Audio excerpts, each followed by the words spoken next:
महिला सुरक्षा को लेकर सरकारें दावे तो बहुत करती है, लेकिन इसका कोई असर दिखाई नहीं देता। देश की राजधानी दिल्ली हो या मध्य प्रदेश की राजधानी भोपाल, दोनों ही जगहों पर गैंगरेप की घटना सामने आई है। आप देख सकते हैं ये दो तस्वीरें आपकी टीवी स्क्रीन पर। पहली भोपाल की है, जबकि दूसरी दिल्ली की। भोपाल में एक नाबालिग से 3 लोगों ने मिलकर गैंगरेप किया और इस वारदात में एक महिला की भूमिका भी सामने आ रही है। आरोपी महिला ने पहले नाबालिग को अपने घर बुलाया और फिर 3 लोगों ने मिलकर उसके साथ दुष्कर्म किया। पुलिस ने महिला समेत 4 आरोपियों को गिरफ्तार कर लिया है। तो दूसरी तरफ दिल्ली में एक महिला का अपहरण कर एक टैक्सी ड्राइवर और उसके साथियों ने गैंगरेप की वारदात को अंजाम दिया। यही नहीं, महिला से उसके पैसे भी लूट लिए। पीड़ित महिला की शिकायत के बाद पुलिस ने हौस खास थाने में मामला दर्ज कर लिया है और आरोपियों की तलाश में जुट गई है।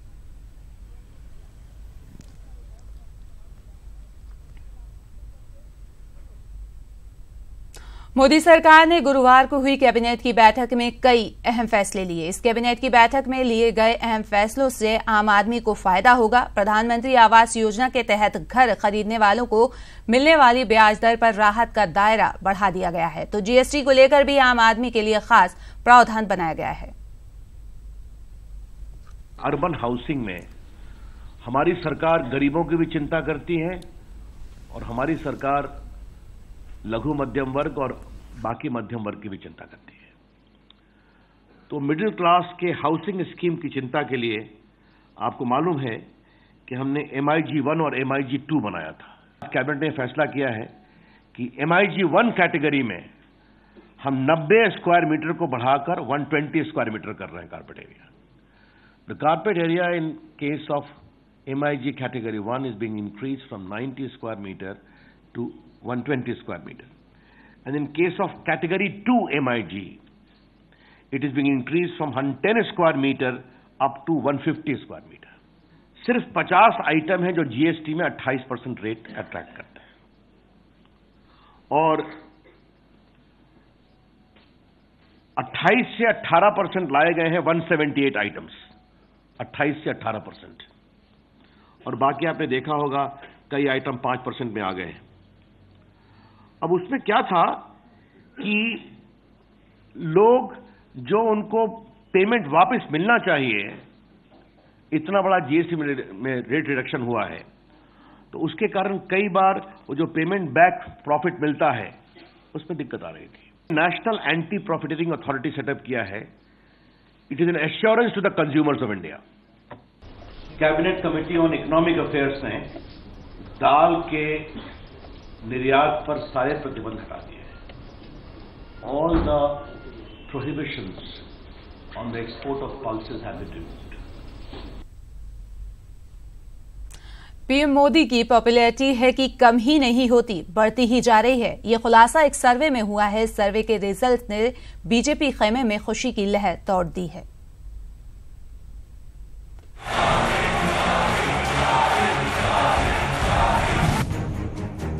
जब वो आए थे 78% थी, उसके बाद ये 87% गई, 2016 में 81% पे आई, अभी ये 88% पर है, द हाईएस्ट एवर। परसेंटेज मैंने बताया उनकी अखिल भारतीय लोकप्रियता का। नॉर्थ में 84, ईस्ट में 85, वेस्ट पे 92, साउथ में 95। The do not trust is 11% and trust is 85%। ये वक्त और ऐसा सर्वे। जी हां, मिशन 2019 का सेमीफाइनल यानी गुजरात विधानसभा चुनाव से ऐन पहले आए अमेरिकी थिंक टैंक प्यू रिसर्च सेंटर के इस सर्वे से बीजेपी गदगद है, क्योंकि किसी एक नहीं बल्कि पॉपुलैरिटी की सभी कसौटी पर पीएम मोदी न सिर्फ खरे उतरे हैं, बल्कि राहुल गांधी, सोनिया गांधी और अरविंद केजरीवाल को धोबी पछाड़ दी है। अमेरिकी थिंक टैंक की एजेंसी प्यू का सर्वे, पीएम मोदी हैं देश के सबसे लोकप्रिय नेता। सर्वे में राहुल गांधी से 30 पॉइंट आगे हैं मोदी। सर्वे में पीएम मोदी 88% लोगों की पसंद है। सर्वे में राहुल गांधी 58% लोगों की पसंद है। सर्वे में सोनिया गांधी 57% लोगों की पसंद है। सीएम अरविंद केजरीवाल 39% लोगों की पसंद है। देश को, हमें अपने प्रधानमंत्री पर गर्व है और देश को उनके ऊपर ट्रस्ट है। ये सर्वे इस साल 21 फरवरी से 10 मार्च के बीच कराया गया। बावजूद इसके भारतीय अर्थव्यवस्था पर लोगों का विश्वास बढ़ा है, वो भी तब जब अर्थव्यवस्था को लेकर विपक्ष उन्हें पानी पी पी कर कोस रहा है। नोटबंदी और जीएसटी को लेकर निशाने साध रहा है, लेकिन पब्लिक ने आर्थिक नीति पर भी पीएम मोदी को डिस्टिंक्शन से भी ज्यादा नंबर से पास कर दिया है। 10 में से 8 लोगों ने अभी भारतीय अर्थव्यवस्था को अच्छा माना है। इस सर्वे में भारत के 2466 लोगों को शामिल किया गया था। Bureau report, ETV news. Ram मंदिर को लेकर मिलने मिलाने के दौर के बीच पैसे लेने देने और सौदेबाजी के स्टिंग ने पूरे मामले को उलझा दिया है। श्री श्री विन फॉर्मूला यहां से वहां फिर रहे हैं। बीएचपी और निर्मोही अखाड़ा आपस में लड़ भिड़ रहे हैं। मुस्लिम फरीकों अलग से सुर अलाप रहे हैं। ऐसा लग रहा है जैसे राम नाम की लूट है, लूट सको तो लूट लो। सुलह की सारी थ्योरी फेल। स्टिंग से उलझा मंदिर विवाद। बीएचपी निर्मोही अखाड़े में अनबन। बीएचपी पर 1400 करोड़ गटकने के आरोप। एक स्टिंग ऑपरेशन में उलझे दिनेंद्र दास ने राम मंदिर विवाद पर नया बखेड़ा खड़ा कर दिया है और विश्व हिंदू परिषद पर राम मंदिर के नाम पर 1400 करोड़ रुपए के घोटाले का आरोप मढ़ दिया है। बीहिप के नेताओं से हाथ जोड़ करके निवेदन कर सकते हैं उनसे, क्योंकि सत्ता में भैया उनसे और क्या कर सकते हैं। निवेदन यह है कि आप लोग शांत बैठ जाओ कृपा करके। निर्मोही अखाड़ा इस मुकदमे को लड़ रहा है, मुकदमा लड़ने में सक्षम है। हम मुकदमा लड़ करके और उनसे समझौता करके ये किन प्रकार हम मंदिर बना लेंगे। आप लोग इसमें नोट और वोट की राजनीति करना बंद कर दें। हालांकि निर्मोही अखाड़े की तरफ से लगाए गए इन आरोपों को विश्व हिंदू परिषद ने बेबुनियाद और निराधार बताया है। मैं निर्मोही अखाड़ा अयोध्या के सब लोगों को जानता हूँ। निर्मोही अखाड़े के श्री महंत को जानता हूँ, मैं उनके सेक्रेटरीज को जानता हूँ। वो इतनी हल्की गैर जिम्मेदार बात नहीं करते। मंदिर विवाद सुलझाने के दौरान तोहमत लगने लगाने के सिलसिले की शुरुआत एक स्टिंग ऑपरेशन से हुई। आरोप लगे कि अखाड़े के महंत दिनेंद्र दास ने पैसे के दम पर अयोध्या मंदिर विवाद को सुलझाने का दावा किया। स्टिंग के मुताबिक महंत दिनेंद्र दास ने बताया कि लोगों की आपस में बातचीत हुई है कि वहां पर मंदिर बने। वहां मंदिर बन गया। मस्जिद का मामला है तो वहां अपनी जमीन है। विद्या कुंड के पास वहां पर जमीन दे दी जाएगी। उन्होंने कहा कि 1 करोड़, 2 करोड़, 10 करोड़, 20 करोड़, जैसे उनकी खुशी से मंदिर बन जाए। हालांकि कुछ ही देर में निर्मोही अखाड़ा इस दावे से पलट गया। महंत दिनेंद्र दास ने पैसे के ऑफर का खंडन करते हुए आरोपों को गलत करार दिया। निर्मोही अखाड़े की तरफ से इसके पीछे सियासी साजिश होने की आशंका जताई गई और सिन्नी सेंट्रल वक्फ बोर्ड के सदस्यों को श्री श्री रविशंकर महाराज जी की तरफ से मंदिर बनाने के लिए लालच दिया गया है। नहीं, कोई बात नहीं, एकदम सरासर झूठ है। क्या कहना चाहते इस पे? इस पर एकदम ये झूठा आरोप लगाया जा रहा है, क्योंकि मामला हल होता दिख रहा है। जो बड़े नेता दिल्ली, बम्बई, लखनऊ में बैठे हैं, उनको समझौता रास नहीं आ रहा। हम लोग समझौते के एकदम करीब हैं। बीहिप के नेताओं से हाथ जोड़ करके निवेदन कर सकते हैं उनसे, क्योंकि सत्ता में भैया उनसे और क्या कर सकते हैं। निवेदन यह है कि आप लोग शांत बैठ जाओ कृपा करके। निर्मोही अखाड़ा इस मुकदमे को लड़ रहा है, मुकदमा लड़ने में सक्षम है। हम मुकदमा लड़ करके और उनसे समझौता करके ये किन प्रकार हम मंदिर बना लेंगे।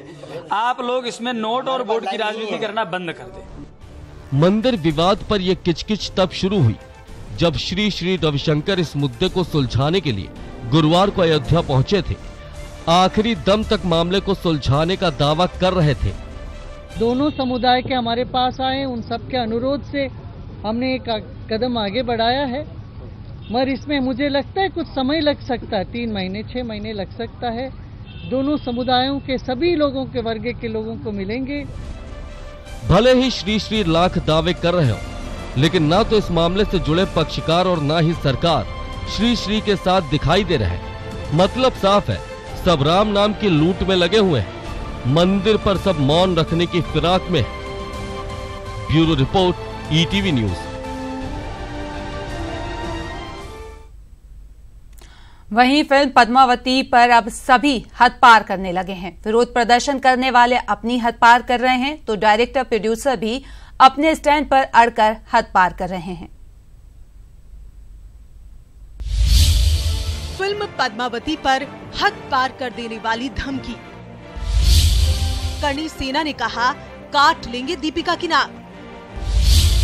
एक शख्स ने दीपिका के सर पर रखा 5 करोड़ का इनाम।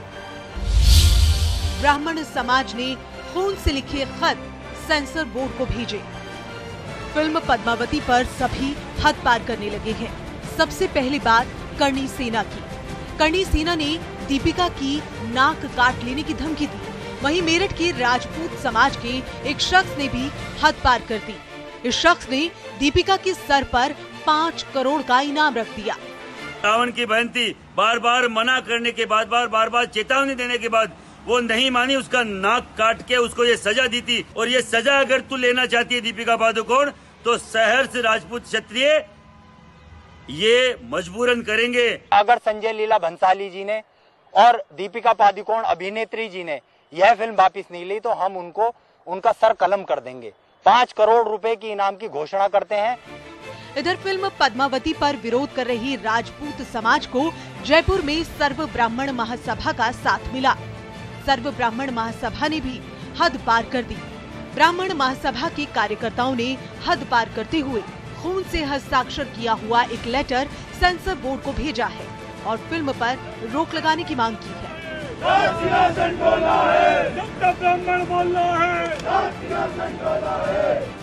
वहीं पूरे देश में राजपूत समाज ने फिल्म का अपने अपने तरीके से विरोध किया, चेतावनी दी, धमकी तक दे डाली। हालांकि धमकी पर केंद्रीय मंत्री उमा भारती ने कलाकारों का बचाव किया। अपने ट्वीट में उमा भारती ने कहा कि पद्मावती फिल्म के डायरेक्टर और सहयोगी के रूप में उनके स्क्रिप्ट राइटर ही कथानक के लिए जिम्मेदार हैं। उन्हें ही लोगों की भावनाओं और ऐतिहासिक तथ्यों का ध्यान रखना था। साथ ही उमा भारती ने सेंसर बोर्ड से भी अपील करते हुए ट्वीट किया है कि फिल्म सेंसर बोर्ड एक स्वतंत्र संस्था है। वो सबकी भावनाओं का ध्यान रखकर ही फिल्म को पारित करे, ऐसी हम सबकी अपेक्षा है। विरोध के बीच यूपी में फिल्म रिलीज पर तलवार लटकती नजर आ रही है। यूपी सरकार ने केंद्र को लेटर लिखकर कहा है कि पद्मावती की रिलीज से शांति व्यवस्था को खतरा पैदा हो सकता है। विवाद को बढ़ावा देने के लिए हद पार करने वालों में फिल्म के डायरेक्टर और कलाकार भी शामिल हैं। रिलीज से पहले डायरेक्टर फिल्म को राजपूत समाज को क्यों नहीं दिखा रहे? फिल्म के कलाकार विवाद के बीच भड़काने वाले बयान क्यों दे रहे हैं? Bureau report, ETV news.